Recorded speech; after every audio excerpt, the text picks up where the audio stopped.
इसलिए घर का हर एक सदस्य उसके साथ नौकर जैसा बर्ताव किया करता।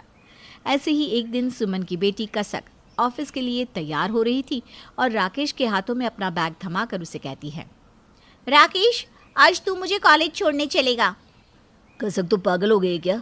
तू जानती है ना राकेश हमेशा मेरे साथ ऑफिस जाता है। अगर वो तुझे छोड़ने के लिए चला गया तो मेरी कार ड्राइव कौन करेगा? अब दोनों भाई बहन सुबह शाम बस चूहे बिल्ली की तरह लड़ते रहो। आज राकेश किसी का काम नहीं करेगा। राकेश, राशन खत्म हो गया है, अभी थोड़ी देर बाद तू मेरे साथ राशन लेने चलना। जी भाभी। भगवान ने कितना अच्छा देवर दिया है मुझे। भगवान करे ऐसा देवर सबको मिले। नेहा राकेश के मुंह पर तो उसकी तारीफ करती है, पर पीठ पीछे उसके अनपढ़ होने का उतना ही मजाक उड़ाया करती थी। राकेश के अपने सगे भाई बहन भी उसकी इज्जत नहीं करते, तो भाभी कहाँ से करती। समय यूं ही गुजरता है और एक दिन कसक को देखने के लिए कुछ लड़के वाले आते हैं। नेहा बहू, काजल बहू, सारी तैयारी हो गई है ना? और कसक को अच्छे से तैयार कर दिया है ना तुम दोनों ने? हाँ माँ जी, सारी तैयारियाँ हो चुकी है और कसक भी तैयार हो चुकी है। बस लड़की वालों के आने का इंतज़ार है। लड़के वाले भी आ चुके हैं, रोड पर खड़े हैं। उन्हें हमारी गली कौन सी है समझ में नहीं आ रहा। राकेश, एक काम कर, जल्दी से जा और लड़के वालों को लेकर आ। और हाँ, उनके सामान को उठाकर घर में ले आना। पता चला मेहमान खुद सामान उठाकर ला रहे हैं। कोई लापरवाही नहीं होनी चाहिए। हाँ भैया, मैं सब समझ गया। मैं बस अभी जाता हूँ।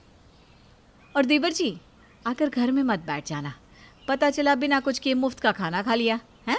घर में और भी बहुत काम है, हमारे साथ पहले वो काम करवा लेना, ठीक है? अब जल्दी जाओ और जल्दी से आओ, चलो। राकेश अब जल्दी से लड़के वालों को लेने जाता है। कुछ ही देर में मेहमान घर में आ जाते हैं, पर बेचारे राकेश को घर में आकर भी आराम नहीं था। वो तो घर के कामों में लगा रहता है। राकेश को इतना काम करता देखकर लड़के वालों को लगता है कि राकेश उनके घर का नौकर है। वैसे सुमन बहन, आपके घर का नौकर सच में बहुत अच्छा है। उसने हमें एक भी सामान उठाने नहीं दिया।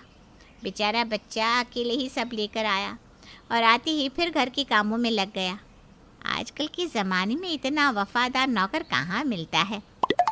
उस औरत की बात सुनकर सुमन की दोनों बहू और बेटे हंसने लगते हैं, पर यह देखकर सुमन को काफ़ी बुरा लगता है और वो अपनी होने वाली समधन से कहती है, बहन, आपको कोई गलत फहमी हुई है।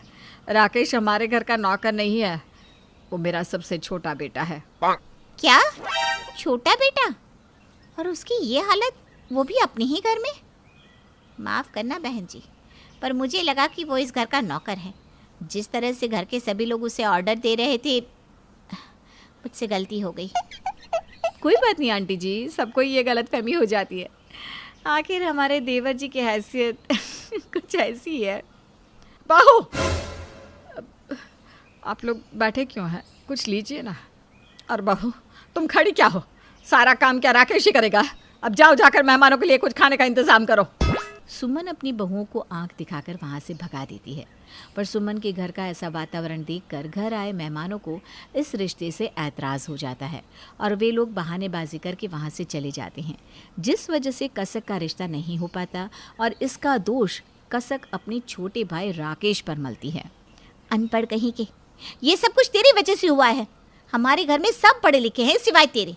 और माँ, जब लड़की वालों ने इसे नौकर समझा तो आपको क्या जरूरत थी ये कहने की कि ये मेरा छोटा भाई है? नौकर बनकर ही रहने देते ना इसे। इसकी वजह से इतना अच्छा आया मेरा रिश्ता भी टूट गया। माँ जी, कसक बिल्कुल सही कह रही है। एक तो आपका ये नालायक बेटा अनपढ़, ऊपर से इसकी हरकतें नौकरों वाली। अरे आज के दिन तो ये ढंग के कपड़े पहन सकता था ना। हाँ माँ, आप मानो या ना मानो, कसक का रिश्ता इस नालायक की वजह से ही टूटा है। मेरी मानो तो अगली बार जब कसक के लिए रिश्ता आए तो इसे अलग ही रखना। गलती हो गई हमसे जो हमने इसे लड़के वालों से मिलवा दिया। सुमन के बच्चे अपने ही छोटे भाई को भला बुरा कह रहे थे और सुमन चुपचाप खड़ी होकर सुन रही थी। वो चाहकर भी कुछ नहीं बोलती, तो वहीं दूसरी ओर राकेश भी अपने दर्द को किसी के सामने नहीं रख पाता और रसोई में जाकर छुप छुप कर रोता है और रसोई में ही ज़मीन पर सो जाता है, क्योंकि कपड़ों की तरह घर वालों ने राकेश को कमरा भी नहीं दिया था।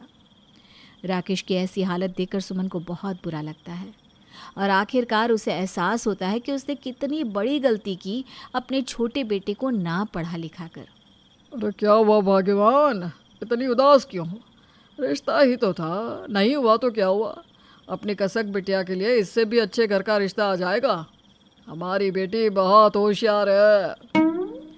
मैं कसक के लिए परेशान नहीं हूँ। ये रिश्ता नहीं हुआ तो क्या हुआ, दूसरा कोई रिश्ता हो जाएगा। मैं परेशान अपने बेटे राकेश के लिए हूँ। उसके अपने सगे भाई बहन उसके साथ ऐसा व्यवहार करते हैं मानो जैसे वो सौतेला हो या फिर इस घर का नौकर। हमारे बेटे को आज तक कुछ नहीं मिला। वो अपने हक हिस्से के प्यार से हर चीज से वंचित रह गया और इन सब के दोषी हम हैं, हम। अरे भाग्यवान, ऐसा क्यों बोलती हो? हमने राकेश का भी तो एडमिशन करवाया था। अपने बाकी बच्चों की तरह हमने उसे भी पढ़ाना चाहा था, पर वही नहीं पढ़ना चाहता था। उसने खुद ही अपनी पढ़ाई छोड़ दी। क्या आपको सच में लगता है कि राकेश पढ़ना नहीं चाहता था? आप चाहे कुछ भी कहो, पर गलती हमसे हुई है।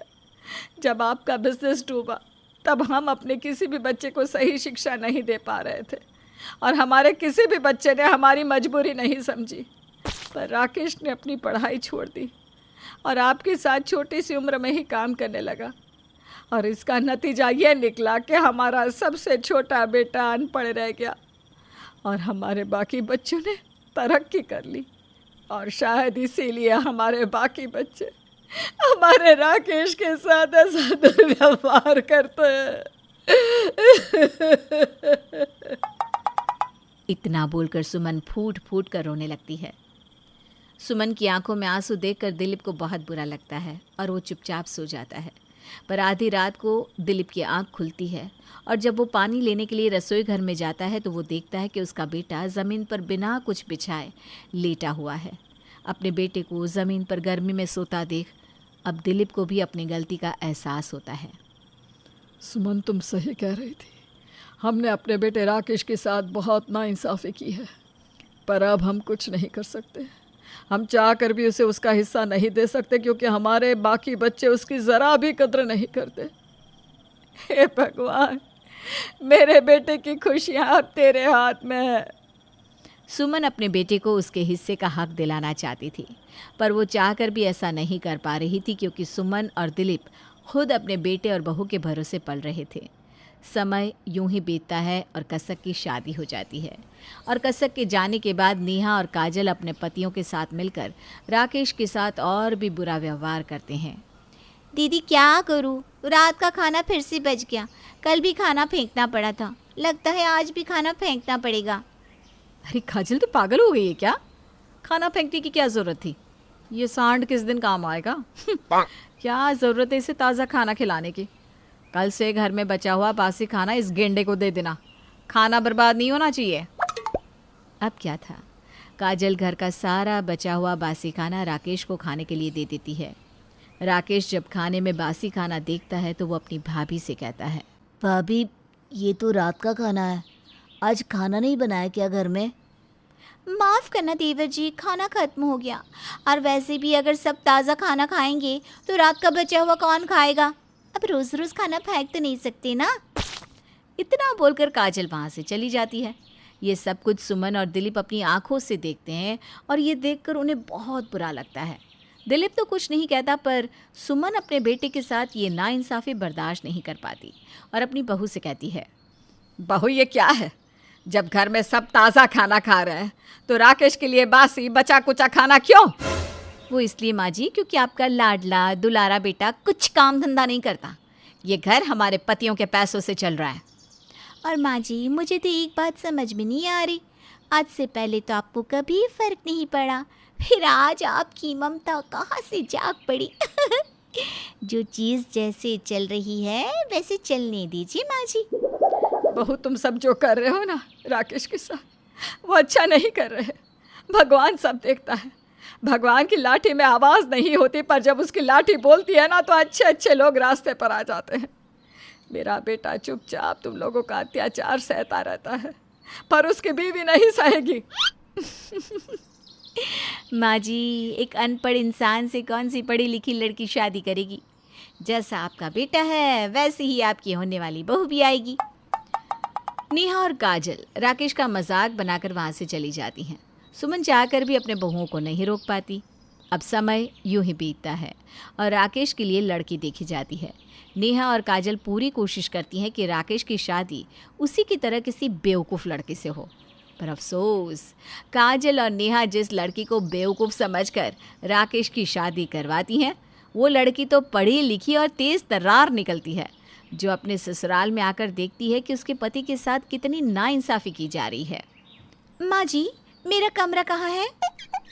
हमारी प्यारी देवरानी, आपका कोई कमरा नहीं है। आपका पति रसोई घर में सोता है, अब से वही आपका कमरा है। But why? I mean, Rakesh ji भी तो इस घर के बेटे हैं, फिर उनके लिए कोई कमरा क्यों नहीं, जब घर में हर किसी का अपना पर्सनल रूम है तो? क्योंकि हमारे देवर को कभी रूम की ज़रूरत ही नहीं पड़ी, और अभी तुम इस घर में नई नई आई हो ना, इसलिए ज़्यादा सवाल जवाब मत करो, समय के साथ सब समझ में आ जाएगा। काजल और नेहा अंजलि को अकड़ दिखाकर चली जाती है। अंजलि को अपनी दोनों जेठानी की अकड़ पसंद नहीं आती और वो देखती है कि उसका पति घर में आते ही घर में झाड़ू पोछा बर्तन कपड़े सारे काम कर रहा है। अपने पति को घर में नौकर की तरह काम करता देखकर अंजलि को ज़रा भी अच्छा नहीं लगता। राकेश, ये सब कुछ आप क्यों कर रहे हैं? मैं, भाभी, माँ जी सब है ना, हम सब करेंगे ये, आप इसे छोड़िए, मैं कर लेती हूँ सारा काम। अरे नहीं नहीं अंजलि, वैसे भी मैं पहली बार नहीं कर रहा। जब से पापा का बिजनेस डूबा है तब से मैं इसी तरह से मेहनत मजदूरी कर रहा हूँ, और घर के काम भी। भाभी का काम तो सिर्फ खाना बनाना होता है। राकेश जी, भाभियों का काम सिर्फ खाना बनाना नहीं, बल्कि अपने पतियों के कपड़े धोना, घर के बर्तन साफ करना, माँ जी की सेवा करना और आपकी इज्जत करना है। अब से आप इस घर के कोई काम नहीं करेंगे, आप भी बाकियों की तरह बाहर नौकरी करेंगे। आपको इनकी गुलामी करने की कोई ज़रूरत नहीं है। जब पापा का बिजनेस डूबा तब आपने पापा के साथ काम करके अपने पिता की मदद की और घर चलाया, पर ये सब इन लोगों को दिखाई क्यों नहीं देता? राकेश बेटा, अंजलि बहू बिल्कुल ठीक कह रही है।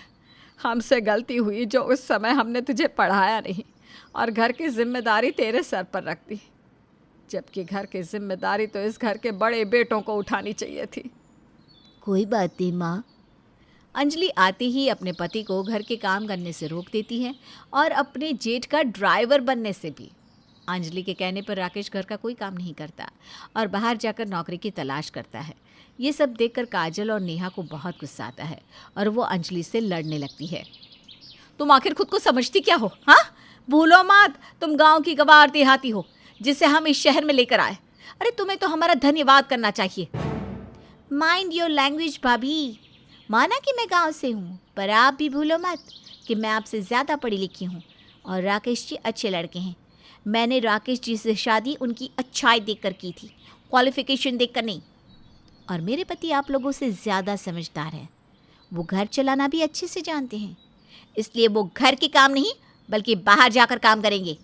एक बात और, अब आपके दिन खत्म हुए, अब आप सब अपनी उल्टी गिनती गिनना शुरू कर दो। और हाँ, धन्यवाद जो आप मुझे यहाँ लेकर आई।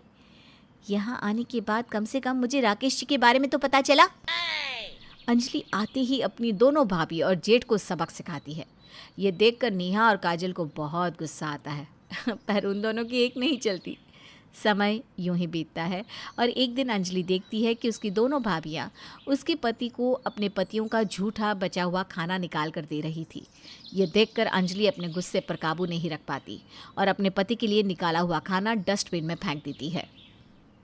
अंजलि, ये क्या बदतमीजी है, तुम्हारी हिम्मत कैसे हुई खाना फेंकती की? कोई बात नहीं काजल, इससे जो करना है करने दो। ये नहीं जानती इसने अपने पति का खाना फेंका है, आज इसका पति भूखा रहेगा और क्या। मेरा पति अब कभी भूखा नहीं रहेगा और ना ही वो रात का बचा हुआ खाना खाएगा, ना ही किसी का झूठा। अब से रसोई घर मैं संभालूंगी और खाना भी मैं बनाऊंगी। फिर देखती हूँ कि कौन मेरे पति को झूठा और बाकी बचा हुआ खाना खिलाता है। इतना बोलकर अंजलि अपने पति के लिए खाना बनाने लगती है। नेहा और काजल उसे रोकने की कोशिश करती हैं पर अंजलि इतने गुस्से में होती है कि वो दोनों चुपचाप वहाँ से निकल लेती हैं। धीरे धीरे अंजलि अपने पति को वो सम्मान, वो इज्जत दिलाने लगती है जिसका राकेश पर अधिकार था।